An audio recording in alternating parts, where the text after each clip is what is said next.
Evet,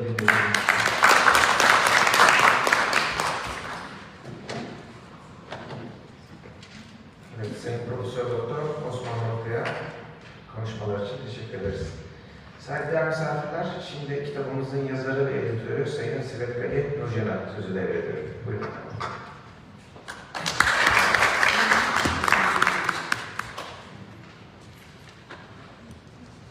Assalamu alaikum, kardeş balonlar.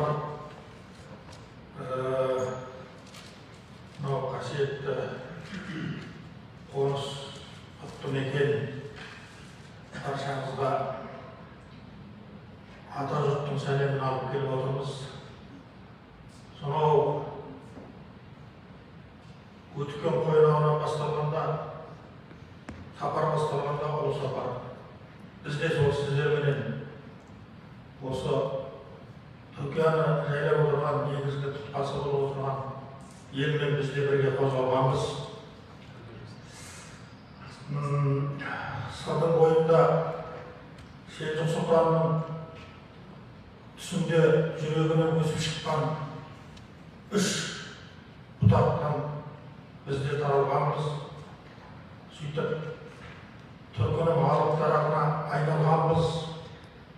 Keşегі Qия халықтың баласы Süleyman Şah, Ertuğrul'un әкесі Osman Gazi'nin atası Süleyman Şah Qия халықтың туған жерінен боламын.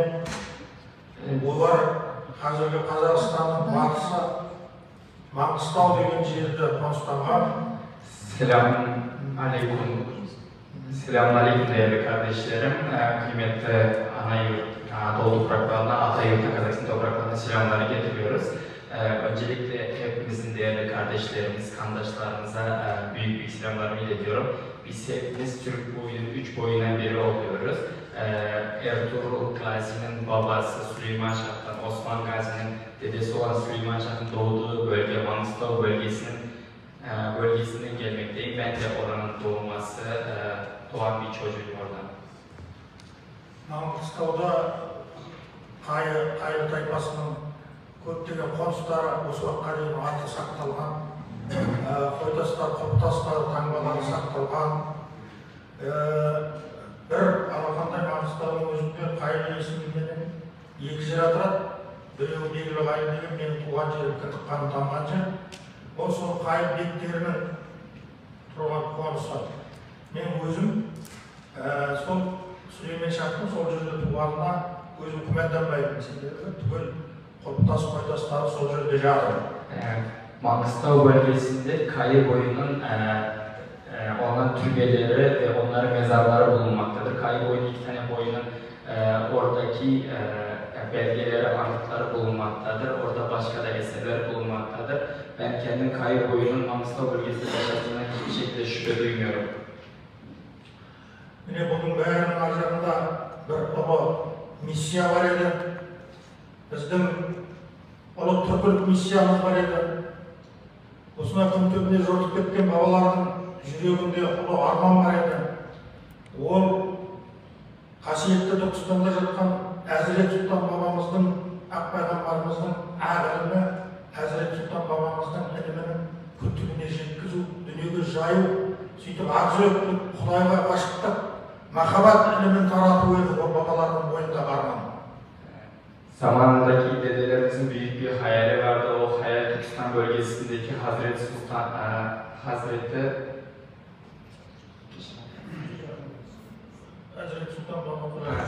Sultan babamız Hoca Ahmet'i sevgilerini ilimin yaymakta, o ilimin dünyaya aktarmakta, o onların büyük bir misyonlarından biriydi. Sol Hazreti Sultan babamızdan Vali Bektaş babamız осы топыраққа келіп ілімнің дәнін екті. Одан кейін Таптық Әміре әулие, одан кейін Жүніс Әміре әулие сияқты сандаған адамзаттың көкірегін көгерткен, жүрегін гүлдеткен ұлы абыз әулиелер осы топырақта ілім жайды. Hazreti Sultan'dan sonra Veli Bektaş, Yunus Emre gibi büyük evliyeler bu topraklara ilimi getirmiştir. Sol ілімменен сол іліммен тарихты қарап отырсақ, бірде-бір империя 300 жылдан асып өмір сүре алмаған. Бірақ Осман империясы аталатын әдебиетте, тарихта осы 6 ғасырдың үстінде өмір сүрген бірден-бір memleket болып табылады, қағанат болып. Tarihimize bakarsak, tarih boyunca hiçbir imparatorluk 3 asırdan, 300 seneden daha uzun sürmemiştir. Lakin tarihimizde Osmanlı İmparatorluğu 6 asırdan, yani 600 yıldan daha çok bir ömre sahip olmuştur. Себебі сол анау Түркістан топырағындағы ұлы бабамыздың ілімінің қуаты деп есептеймін мен бұл мемлекетті соншама ұзақ өмір сүргізген және күллі дүниенің есін жиғызған, етегін жапқызған, құдіретті күшке ие қылған сол ұлы ілімнің әсері деп есептеймін, тікелей қуаты. Osmanlı İmparatorluğu'nun bu kadar güçlü ve bu kadar uzun sürede dünyaya hükmetmesinin birebir nedeni bu Hazreti Sultanlarımızın yaydığı ilimi olarak görüyorum.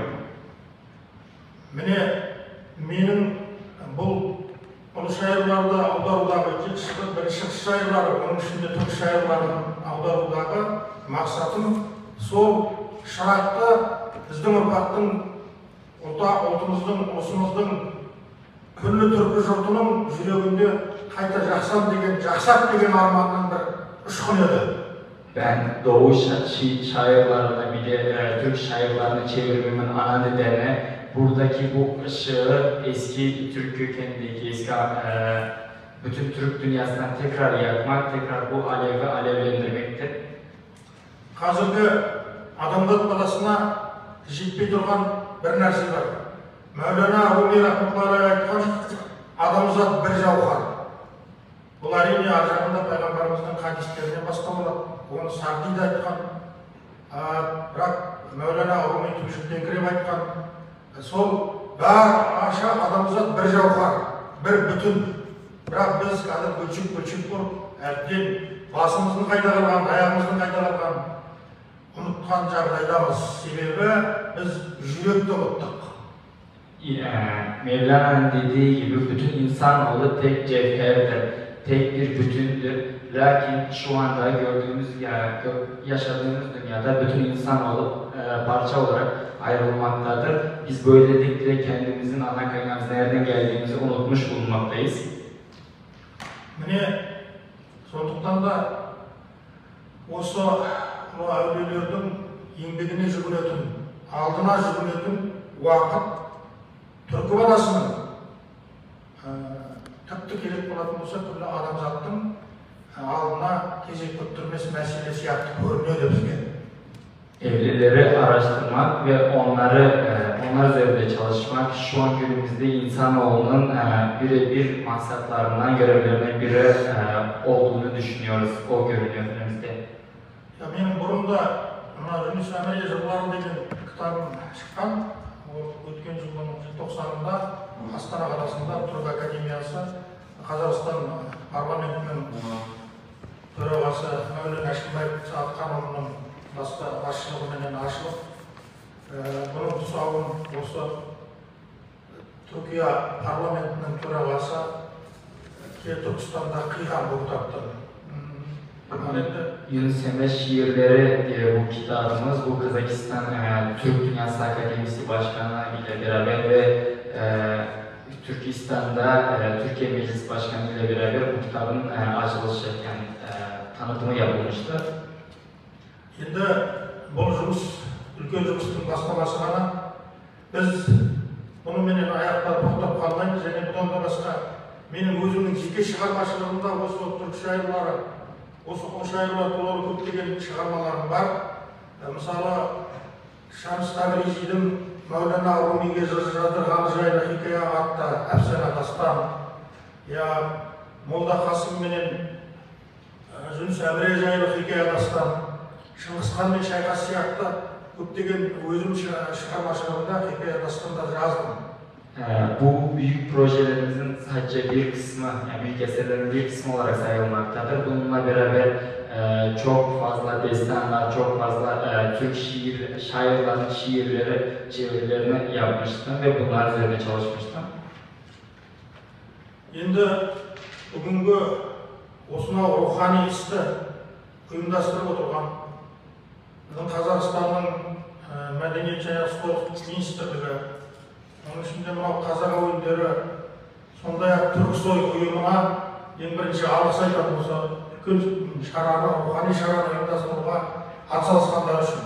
Және осы шараның Қазақстан президенті Қасым-Жомарт Кемелұлы Тоқаевтың ресми саяси сапарымен орайлас келгені бұда бір тегін шығар деп ойлаймын. Bu faaliyetleri gerçekleştirmekte emeği geçen Kazakistan Kültür Bakanlığı'na ve Türksoy'a büyük şükranlarımı, teşekkürlerimi sunuyorum. Ve bu faaliyetin gerçekleşmesi sırasında Kazakistan Cumhurbaşkanı'nın Türkiye'ye resmi ziyaretinin ikisinin aynı anda olması da tarihi bir olay olarak görüyorum. Қазіргі таңда дүние аласапыраннан қайтадан мазасы келіп тұрған заманда бізді тек қана рухани тұтастық, сол кешегі осы ұлы жыраулар, ұлы поэзия, ұлы шайырлар қалдырып кеткен мұралардағы Құдайға ғашықтық жырлар, адамға ғашықтық жырлары ғана осы адамзатты аласапыраннан аман сақтап қалады деп мен өз басым Құдайдай сенемін. Dünyadaki olan bütün felaketlerde bizi manevi birliğe bir tutacağını ve Allah'a olan sevgi ve insanlar birbirine olan sevgi, insanların şu döneme kadar yaşamasına ve birlik beraberlik içinde olmasının ana nedenleri olduğuna inanıyorum. Bizde ruhani әлемімізді жыртқылап, енді білесіздер өздеріңіз, түркі тілдес халықтардың ең соңғы тұтас конференциясы 1926 жылы Бакуде өтті. Одан кейін коммунистік режим ол жиынға қатысқан өзінің тұсына түскен асылдарымыздың бәрін жойды. Сөйтіп біздің алфавиттерді, түрлі алфавиттер енгізу арқылы бір-бірімізден алыстатты. Türk devletlerine büyük konferansı bildiğiniz gibi en son 1926 yılında Baku şehrinde olmuştu, gerçekleşmişti. Ondan sonra komünistik bir rejim olduğundan dolayı Türk kardeşleri birbirinden alfabe değişikliği vesaire çok fazla baskı üzerine birbirimizden ayrılmıştır. Soның өзінде қазіргі жер бетін жайлап отырған түркі халықтарының арасында ортақ 40 мыңнан аса сөздің барлығы біздің болашak tutaslarımızın kibirliği olup görünüyor. Bunlara rağmen şu an dünya genelinde bütün Türk milletleri arasında 40 bine yakın ortak sözcüğümüzün bulunması, bu geleceğimize olan tekrar birlik beraberlik içinde yaşayabileceğimizin bir göstergecisi, bir inancı olarak geliyor benim için. Сондықтан біздің жан-жақтан кешегі тәуелсіз Қазақстан тәуелсіздік алғаннан бері 30 жылдың ішінде Құдайдан жасырмағанда, адамнан, оның ішінде өздеріміз сияқты туысқан қардаштардан жасыра алмаймыз. Біздің де рухани әлемімізге неше түрлі жат күштер, жат құбылыстар кіріп кетті. Biz Allah'tan saklayamadığımızı kardeş sizden saklayamayız. Tabii ki bizim de manevi hayatımıza dışarıdan çok fazla etki olmuştur. Сондықтан biz ұрпағымызда, millet ұлтымызда, тұтас қағанаттарымызды кім көрінгеннің талқысына беріп қоя алмаймыз. Себебі жаңа айтқан өткен қойлауынан басталып Әзірет Сұлтаннан бері қарай аттанған ұлы бабаларымыздың көкірегінде арман олай емес еді. Сондықтан енді бұрынғыдан да тұтасатын, бұрынғыдан да бір-бірімізбен түсінісетін, бұрынғыдан да бірімізбен біріміз туысатын уақыттың келгені ақиқат. Biz hayatımızdan, soyumuzdan gelen birliğimizi hayatın akışına bırakamıyoruz. Bizim birliğimiz, beraberliğimiz eski tarihimizden de belli. Bu ileride tekrar birlik beraberliğe kavuşacağı bir gerçektir. Endişe biz aldığımızdan Құдайдан ümitimiz var, kalıpız. Onuğa üyelerimiz, Ak Peygamberimiz aytıp ketken hakikatlar var. Біздің алдымызда алтын заман бар, мағнавияттың заманы бар. Сол заманның атуына себеп болатын осы түркі халқы деген ишаралар бар тарихта қаншама. Сондықтан біз сол ишараларға бишара болып қарамай, сол ишаралардың шын мәнінде түсінген иесі болып қарауымыз керек деп ойлаймын. Biz tarihimizden beri ileriye bakan, altın zamana doğru bakan bir görüşlerimiz var ve güzel, verimli bir çarelerimiz olabilir ve bu çareler için çare, yani çaresiz bir şekilde bakacak durumda değiliz. Bunun için hareket etmemiz gerektiğini bildiriyor. Әрине тарихтың талқысымен, тағдырдың тепкісіменен неше түрлі біздің араларымыз алыстап кеткен шығар. Бірақ біздің шекарамыз, біздің тамырымыздағы аққан қанмен сызылған. Ол шекараны ешкімде бұзып өтуге тиіс емес, ешқандай жапқыш бұзуға тиіс емес деп есептеймін. Tabii ki tarih genelinde çok fazla nedenler, çok fazla olaylar nedeniyle aramızda belli bir mesafe olmuş olabilir. Lakin bu aramızdaki sınırların kan bağımızı hiçbir şekilde bozmadı ve bozmasına da izin vermeyiz. Енді сөзімді қорытындылай келе, шайыр деп шақырып отырғаннан кейін өзімнің бір екі шығармамды оқып берейін, рұқсат етіңіздер. Оны аудару керек пе, керек емес пе, жүрек ділдеріңізбен қабылдап отыра бересіздер ме, өздеріңіз? Sonuç olarak şair olarak geldiğiniz için bir iki eserimi size okumak istiyorum. Onu kalbinizle, duygularınızla anlayacağınızı umuyorum. Saygılar. Күлтегін мен Яссауидің үміті, Ағажай, Алтайдай, Жерғайдай, Қарағаны. Қайран Алтай, менің шерлі дастаным, менің зарым бұған жауған сан жаңбыр, тастан шығып аралап жүр аспанын, жолдық деген тоны көктен қалған жыр. Бола алмадым дұға құйтын жер құрла, Күлтегінге жете алмадым жартайда, көк бөрімен құстан басқа ол жырда. Жаңарған жоқ түсінетін Алтайда. Мататы гүл, малдыратын көз даңқын, ұрығым жоқ, миын малғын шұрқан, ұрпақтар ұмытып қап өз қарқын, оны енді Европа оқыған. Есі жоқ, бабам айтқан кәләмнің, не бар қадар табам қара жатқаннан, бәрі мылқау болып кеткесін қаламның, тас сөйлейді, бас сөйлейді балбалдан. Bir күндері беріп тәңір әмірін, тас жүректің түбіндегі сөз жанса, бүлкілдер ме менің метін тамырым, бал-бал бабам қопарла қозғалса. Ұрып жүрмін мен Алтайдың жартасын, жыр жазуға балға шапқан түсіп қап, көк түріктің тірілтем деп таңқасын, Яссауидің хикметімен шықпап, жыр оқимын. Жорыққандағы ауылдар, бітіргімге бөрі түспен құсқанат, балбаларға алмай тапқан бауырлар мәжбүреді, жүректерін ұстап. Балбал бабам, аңғал бабам ұрғына, маңқияды түп, мән бермей кіршанға, жүрегіне қор жетсе бір күні. Оянып та кетер мүмкін, иншалла. Түріктен менде не қалды? Түріктен өзі не қалды менің тұрқымда? Қандай ырым бар, қандай жырым бар ғұрпында. Дулығалы шалдың сауыттары қалды құлқында, дулығалы нардың ауыттары қалды жұртында. Не қалды деймін, не қалды менде шырында, қалған жұғымды тауып бер маған ырымға. Этнограф достың қосқанын айтпа ұғымға, археолог достың қосқанын айтпа ұғымға. Ол ғылым бәлкім жарасар қызық өскенде, ол ғылым бәлкім жарасар сәнді кештерге, түріктің арын қорғамай тұрып жүрекпен, түріктің тәрін тұтын алмайды ешкенде.